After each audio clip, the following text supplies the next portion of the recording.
नमस्कार। हमारे चैनल में आपका स्वागत है। मैं हूं रामचंद्र मौर्य।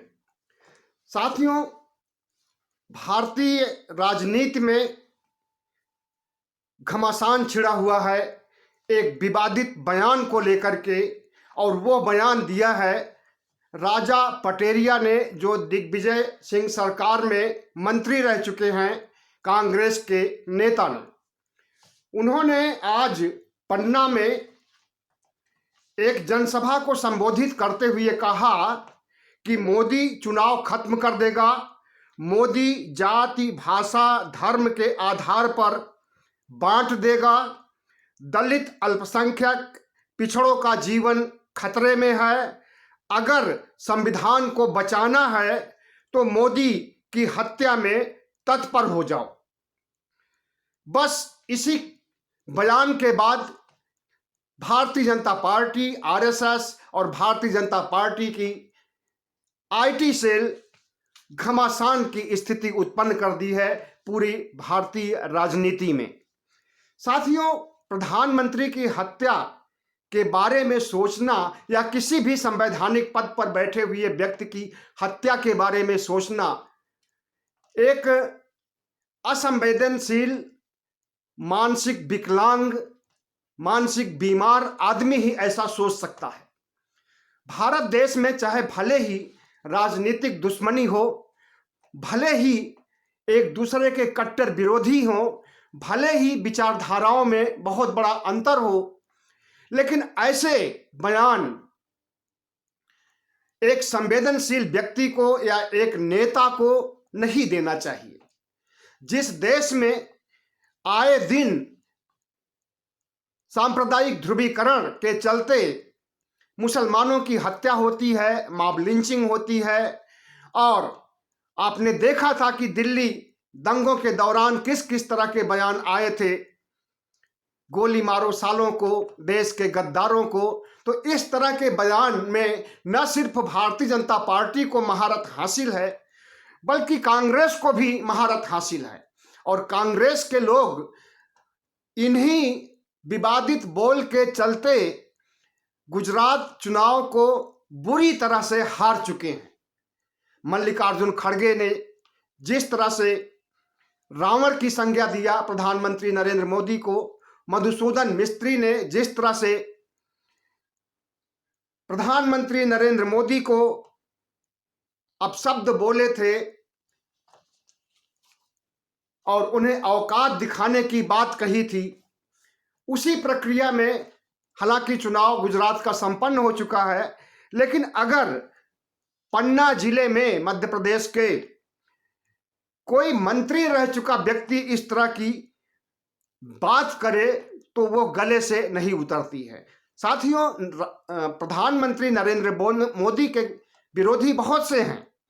सभी विपक्षी दल प्रधानमंत्री नरेंद्र मोदी की आलोचना करते हैं और आलोचना करने का अधिकार हमें संविधान ने दिया है, लेकिन इस तरह की भाषा कोई इस्तेमाल नहीं करता है कि प्रधानमंत्री नरेंद्र मोदी की हत्या कर दी जाए, या हत्या के लिए तत्पर हो जाओ, या मोदी चुनाव खत्म कर देगा, मोदी भाषा धर्म के आधार पर देश को बांट देगा, दलित अल्पसंख्यक पिछड़ों का जीवन खतरे में है। यहां तक तो बात समझ में आती है कि प्रधानमंत्री नरेंद्र मोदी का विरोध करने के लिए ये बातें कही जा रही हैं, और ऐसी बातें अमूमन हर राजनीतिक पार्टियों के लोग करते हैं। लेकिन इन्हीं के बीच में जुबान फिसल जाना एक बहुत बड़ा गंभीर आरोप बन चुका है आज की तिथि में। साथियों, हमने इस देश ने 2 प्रधानमंत्री खोए हैं हत्या की वजह से। पूर्व प्रधानमंत्री इंदिरा गांधी को उन्हीं के अंगरक्षकों ने उनकी हत्या कर दी थी, और राजीव गांधी की हत्या आतंकी समूहों ने की थी।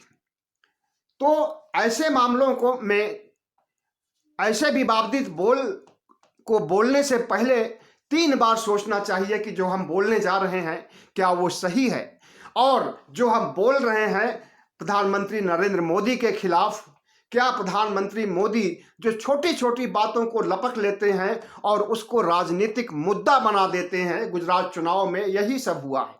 2017 के चुनाव में उन्हें नीच बोल दिया था एक नेता ने, उसको उन्होंने भुनाया, और इन चुनाव में रावण बोला गया, औकात दिखाने की बात कही गई, उसको भुनाया। और अब राजा पटेरिया जो कि मध्य प्रदेश के कांग्रेस के कद्दावर नेता हैं, अगर उनकी जुबान फिसल गई और उन्होंने प्रधानमंत्री नरेंद्र मोदी के खिलाफ ऐसी बयानबाजी की है, हालांकि उन्होंने तुरंत ही माफी भी मांग ली थी, एक तरह से भूल सुधार भी कर लिया था। उन्होंने कहा था कि हम प्रधानमंत्री की हत्या की बात नहीं कह रहे हैं, बल्कि हम तो कह रहे हैं कि प्रधानमंत्री नरेंद्र मोदी से राजनीतिक दुश्मनी है, और उस राजनीतिक दुश्मनी के तहत उन्हें वोट मत दीजिए, भारतीय जनता पार्टी को वोट मत दीजिए। उन्होंने सफाई तुरंत ही पेश कर दिया था। उन्हें एहसास हो गया था कि उन्होंने जो बोल दिया है, जो बातें बोल दी है, उसकी भरपाई के लिए उन्हें कुछ शब्द बोलने पड़ेंगे, और बोला भी उन्होंने। और उन्होंने कहा कि कांग्रेस महात्मा गांधी की कांग्रेस है जो कि अहिंसा के सिद्धांतों पर चलती है, और कांग्रेस ऐसी पार्टी है जो हिंसा में विश्वास नहीं करती है।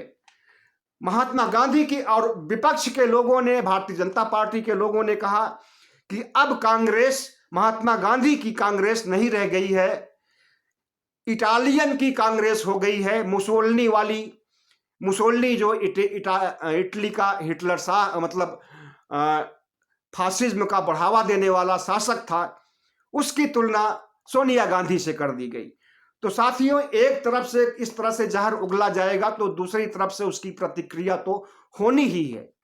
और भारतीय जनता पार्टी जो खुद अपशब्दों को, गाली गलौज की भाषा को इस्तेमाल करती है, हेट स्पीच देती है, तमाम से हेट स्पीच ऐसे हैं जिसके आधार पर दंगे भड़के। दिल्ली का आपने देखा ही कि कितना बड़ा दंगा हुआ था, कितने लोग मारे गए थे, और उसमें किस तरह से कपिल मिश्रा ने हेट स्पीच दिया था, किस तरह से अनुराग ठाकुर ने देश के गद्दारों को गोली मारो सालों को जैसी बातें कही थी। तो इस तरह की हेट स्पीच से, इस तरह की भाषा से, इस तरह की राजनीतिक शैली से हमें बचना चाहिए। सारी पार्टियों को, भारतीय जनता पार्टी को भी, कांग्रेस को भी, जितनी भी पार्टियां हैं सबको ऐसी भाषा का इस्तेमाल नहीं करना चाहिए। प्रधानमंत्री नरेंद्र मोदी अभी थोड़ी समय पहले ही कहा था इन्होंने कि हमारे लिए तो मैं 2-3 किलो गालियां रोज खाता हूं विपक्ष के द्वारा, और हमारे अंदर एक ऐसी शक्ति पैदा हो गई है कि उन गालियों को मैं बदल देता हूं, हमारे अंदर की जो पाचन शक्ति है उसे वो ऊर्जा में बदल देती है। इस बात को स्वयं प्रधानमंत्री ने भी कहा था, और प्रधानमंत्री ने क्या कम हेट स्पीच दिया है। सोनिया गांधी के खिलाफ उन्होंने क्या क्या नहीं कहा है। 100 करोड़ की गर्लफ्रेंड, कांग्रेस की विधवा, और इस तरह से जाने कितने बयान प्रधानमंत्री नरेंद्र मोदी ने दिए हैं। मुसलमानों के सांप्रदायिक ध्रुवीकरण के लिए उन्होंने जो बातें कही हैं उसे देश भूला नहीं है।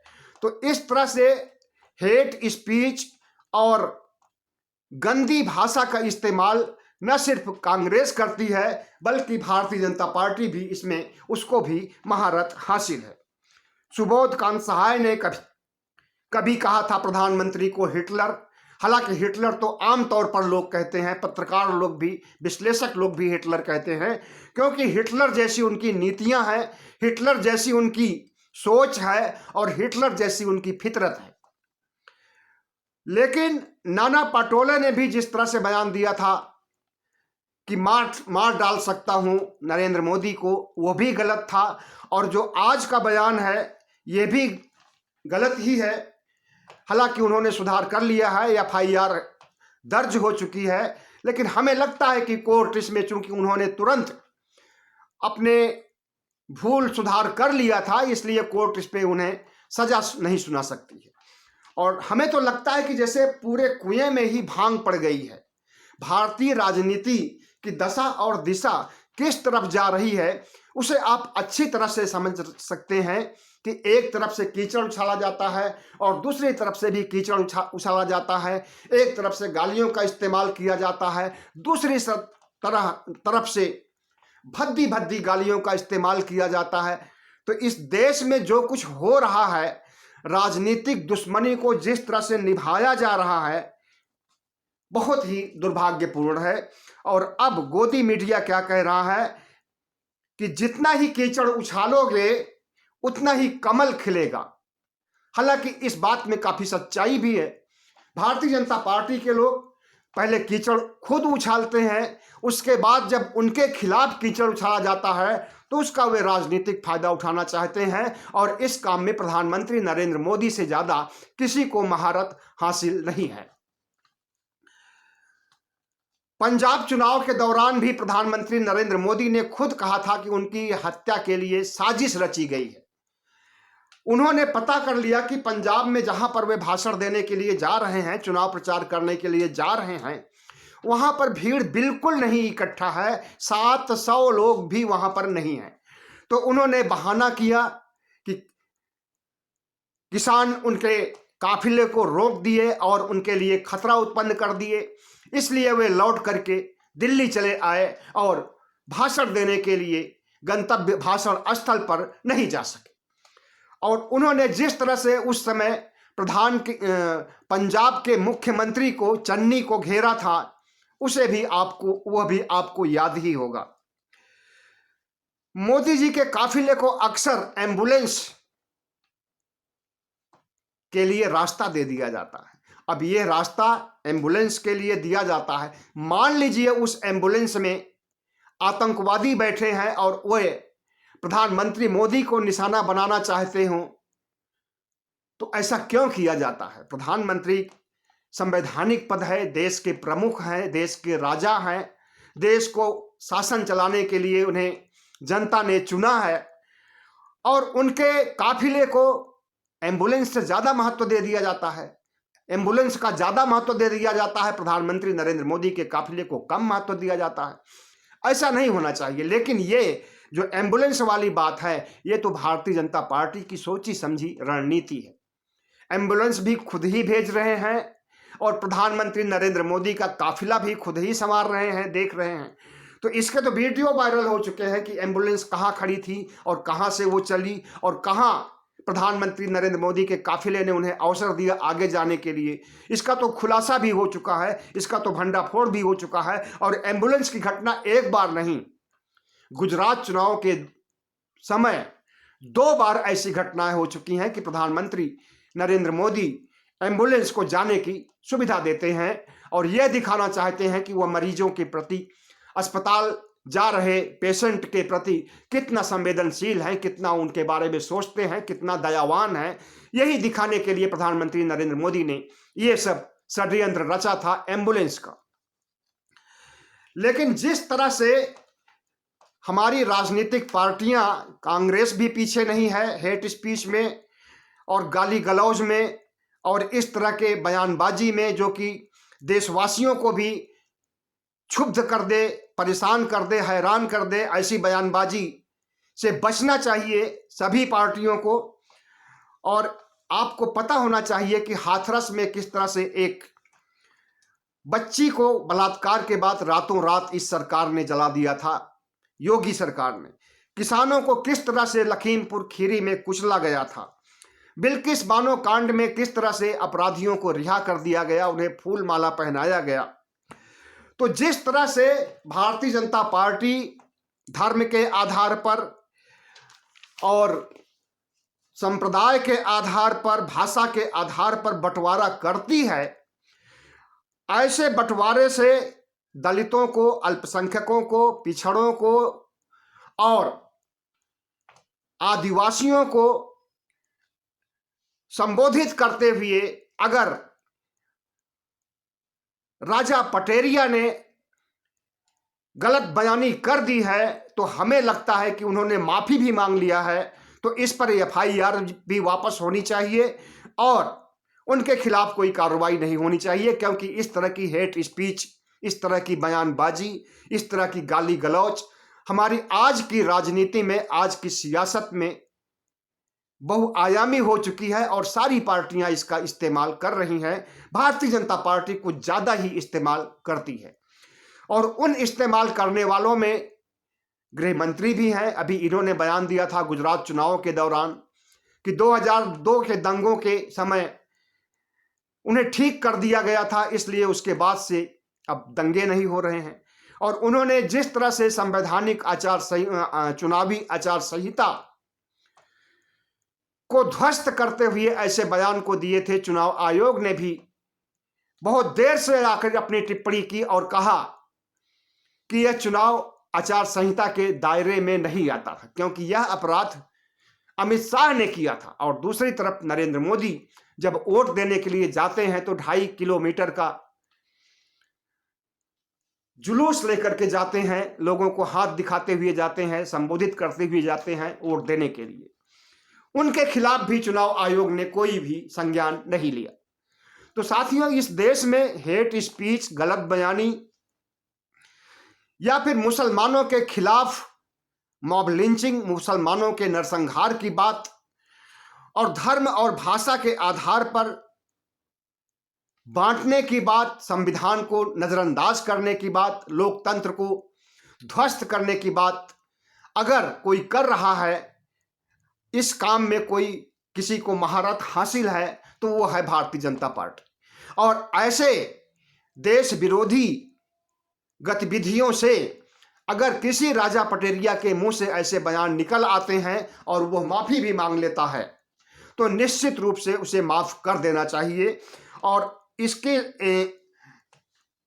लिए उसे कांग्रेस पार्टी ने भी सजा दे दिया है। कांग्रेस पार्टी ने किनारा कर लिया है। कांग्रेस के नेता के मिश्रा, जो मध्य प्रदेश के हैं, इन्होंने कहा है कि यह उनका व्यक्तिगत बयान था। कांग्रेस हिंसक मानसिकता की परिचायक नहीं है। कांग्रेस अहिंसा के जरिए राजनीति करती रही है और करेगी, और यह उनका निजी बयान है। कांग्रेस इसे खारिज करती है। तो साथियों, बहुत बहुत धन्यवाद। हमारे चैनल को सब्सक्राइब कीजिएगा, लाइक कीजिएगा और शेयर कीजिएगा।